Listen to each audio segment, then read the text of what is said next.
এইদৰে এবাৰ বেচনৰ লাড়ু বনাই চাব। কেতিয়াবা কি হয়, অলপ ডিঙিত লাগি যায় বেচনৰ লাড়ু বা মানে বহুত ধৰণৰ মানে পাৰফেক্ট নহয়গৈ, কিন্তু এই ধৰণে বনালে বেচনৰ লাড়ু পূৰা পাৰফেক্ট হ'ব।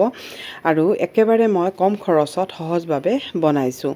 এতিয়া মই বেচন যিমানে চালি পেলাই ৰাখিলেও বেচনটো আকৌ মানে লাম্পছ পৰি যায়। আৰু এই ধৰণে কিন্তু যিকোনো ৰেচিপি বনাওঁতে ময়দা বেচন সদায় মই চালি পেলাই ব্যৱহাৰ কৰোঁ। এতিয়া মই বেচনখিনি কেৰাহীখন পাতি পেলাই একেবাৰে ফ্লেমটো ল' হৈ আছে, কেৰাহীখন পাতি পেলাই বেচনখিনি মই ভালকৈ মানে চালি ল'লোঁ। তাৰপিছত মই এতিয়া আকৌ ভাজিম। এতিয়া মই পটককৈ ইয়াত ঘিউ ব্যৱহাৰ নকৰোঁ, প্ৰথমতে মই ভাজি ল'ম। নহ'লে আগত ঘিউটো যদি ব্যৱহাৰ কৰা হয় তেতিয়াহ'লে মানে বহুত বেছি সময় লাগে আৰু এই ধৰণে বজাটো মানে অলপ ভাল হয়। এতিয়া মই ভালকৈ ভাজি ল'লোঁ, মানে এটা ধুনীয়া এটা ভজাৰ ফ্লেভাৰ এটা আহিছে। সেই সময়তে মই এতিয়া ঘিউ দিছোঁ। ঘিউ মই লৈছোঁ আধা কাপ, কিন্তু মই একেবাৰে ব্যৱহাৰ নকৰোঁ। যদি বেছি ঘিউ হৈ যায় তেতিয়াও কিন্তু বেয়া হৈ যায় লাড়ুটো, সেইকাৰণে মই অলপ অলপকৈ ব্যৱহাৰ কৰিম। আৰু এতিয়া এইখিনি মই ভালকৈ ঘিউখিনি যাতে হেৰি হয়, ভালকৈ প্ৰথমতে এইখিনি মিলাই ল'ম। যদি অলপ কম হয় তেতিয়াহ'লে মই আকৌ অলপ ব্যৱহাৰ কৰিম। এতিয়া কিন্তু মই এই ধৰণে লৰাইছোঁ আৰু গোটেই মানে গোটাখিনি মই ভাঙি ভাঙি গৈ আছোঁ। এই ধৰণে মই লৰাই আছোঁ আৰু এই ধৰণে গোটাখিনি ভাঙি ভাঙি গৈ আছোঁ। ফ্লেমটো কিন্তু একেবাৰে ল', কাৰণ এই বেচনৰ লাড়ুটো বনাওঁতে কিন্তু এই ভজাতেই বেছি কষ্ট হয়, মানে সময়টো অলপ বেছি লাগে। আৰু এতিয়া মই অলপ শুকান যেন লাগিছিলে আৰু অলপ দি দিলোঁ। দিয়াৰ পিছত এয়া চাওক একেবাৰে পূৰা পাৰফেক্ট হৈছে এইটো। এতিয়া মই এইখিনি আকৌ এই ধৰণে পূৰা লৰাই আছোঁ আৰু ফ্লেম একেবাৰে ল' আছে। যদি অলপ বঢ়াই দিয়ে ফ্লেম, তেতিয়াহ'লে বেচনটো কেঁচা হৈ থাকিব আৰু পিছত ডিঙিত লাগিব। আৰু এতিয়া এইখিনি আকৌ এয়া চাওক ইমানখিনি বাচি গ'লগৈ, এইখিনি আমাৰ প্ৰয়োজন নাই। এতিয়া ইমানখিনি ঘিউতে আমি লাড়ুকেইটা বনাম। এয়া চাওক এইখিনি ভাজি আছোঁ, যেতিয়ালৈকে পূৰা বেচনখিনিৰ মানে অলপ তেলটো ওলাই আহিছে তেতিয়ালৈকে মই ভাজি থাকিম। আৰু এতিয়া মই অলপ কালাৰৰ কাৰণে অলপ হালধি দিছোঁ। হালধিখিনি দিও আকৌ অলপ ভালকৈ গোটেইখিনি মিক্স কৰি ল'ম।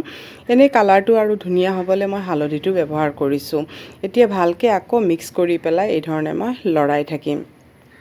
এয়া চাওক, আৰু এতিয়া চাওক কালাৰটো অলপ মানে ডাৰ্ক হৈ আহিছে, অলপ ধুনীয়া হৈ আহিছে কালাৰটো। এয়া মই লৰাই আছোঁ এইখিনি, ইয়াতে মানে বেছি সময়টো গুচি যায়গৈ। আৰু এয়া চাওক তেলটো অলপ ওপৰলৈও আহি গৈছেগৈ, তাৰমানে আমাৰ বেচনখিনি পূৰা পাৰফেক্ট ভজা হৈ গৈছে। এতিয়া মই 1/4 কাপ মই পানী লৈছোঁ, পানীৰ সলনি গাখীৰ ল'বও পাৰে। এতিয়া অলপ ছটিয়াই দিম, কাৰণ নহ'লে কি হ'ব বেচনখিনি পূৰা শুকান হয় আৰু এইখিনি মানে ভাজোতে আৰু শুকান হৈ যায়, পিছত আকৌ লাডুটো খাবলৈ ভাল নালাগিব। সেইকাৰণে পানীটো দি পেলাই মই অলপ পানী ছটিয়াইহে দিছোঁ আৰু দি আকৌ ভালকৈ আকৌ লৰাই লৈছোঁ। তেতিয়া মানে কি হয়, বেচনখিনি অলপ ফুলি যাবগৈ, তেতিয়া লাডুকেইটা খাবলৈ খুব ভাল লাগিব। এতিয়া এইখিনি অলপ লৰাই আছোঁ, সেইখিনি অলপ শুকোৱাৰ পিছত তাৰপিছত মই আৰু অলপ পানী ব্যৱহাৰ কৰিম। আৰু এইখিনি অলপ লাগি গ'লেও আকৌ ছাইডৰ পৰা মই হেৰি কৰি আছোঁ। এয়া চাওক মই অলপ পানীখিনি ব্যৱহাৰ কৰিছোঁ। একেলগে কিন্তু পানীখিনি দিব নালাগে, নহ'লে কিন্তু গোটা বান্ধি যাব, হালোৱা হৈ যাব। আৰু এতিয়া এইখিনি মই গোটাখিনিও ভাঙি আছোঁ আৰু এইখিনিও মই এই ধৰণে লৰাই আছোঁ। আৰু এয়া চাওক এইখিনি পূৰা, আৰু চামুচত যিখিনি লাগি থাকে এইখিনিও আকৌ এৰুৱে মানে মিক্স কৰিব লাগিব, নহ'লে যিখিনি চামুচত লাগি থাকিব এইখিনি কেঁচা হৈ থাকিব। এতিয়া মই এই ধৰণে অলপ হাতেৰে চেক কৰিলোঁ বেচনখিনি অলপ মানে শুকাইছে নেকি। এতিয়া অলপ টান হেৰি যেন লাগিলে, সেইকাৰণে লাষ্ট মই আৰু অলপ পানী ব্যৱহাৰ কৰিছোঁ। এই ধৰণে মই পানীটো লাহেকৈ ব্যৱহাৰ কৰি আছোঁ।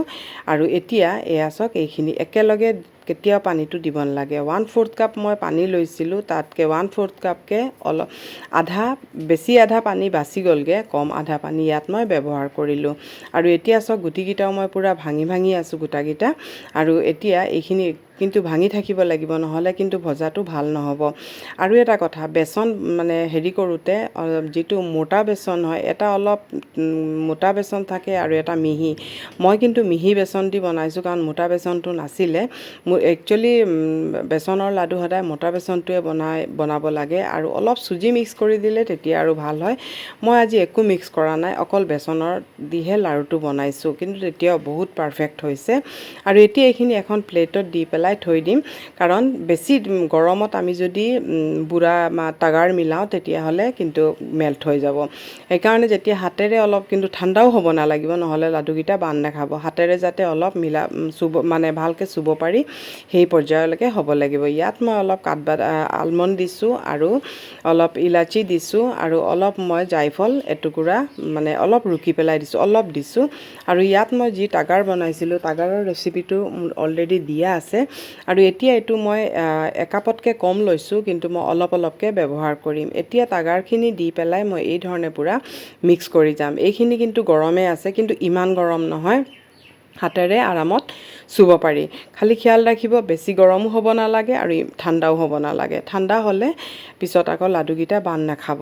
আৰু এতিয়া যদিও বাই চান্স ঠাণ্ডা হৈ যায়, তেতিয়াহ'লে কি কৰিব, অলপ ঘিউ আকৌ গৰম কৰি পেলাই মিলাই দিব, তেতিয়া লাডুকেইটা হেৰি হৈ যাব। আকৌ এইখিনি এই ধৰণে গোটাই থৈ দিছোঁ, নহ'লে ঠাণ্ডা হৈ যাব পাৰে। সেইকাৰণে প্ৰথমতে হেৰিখিনি মিক্স কৰি আকৌ গোটাই থৈ দিব, তাৰপিছত লাডুকেইটা বনাব। খুব ধুনীয়া পাৰফেক্ট একেবাৰে লাডুকেইটা ৰেডি হৈ যায়।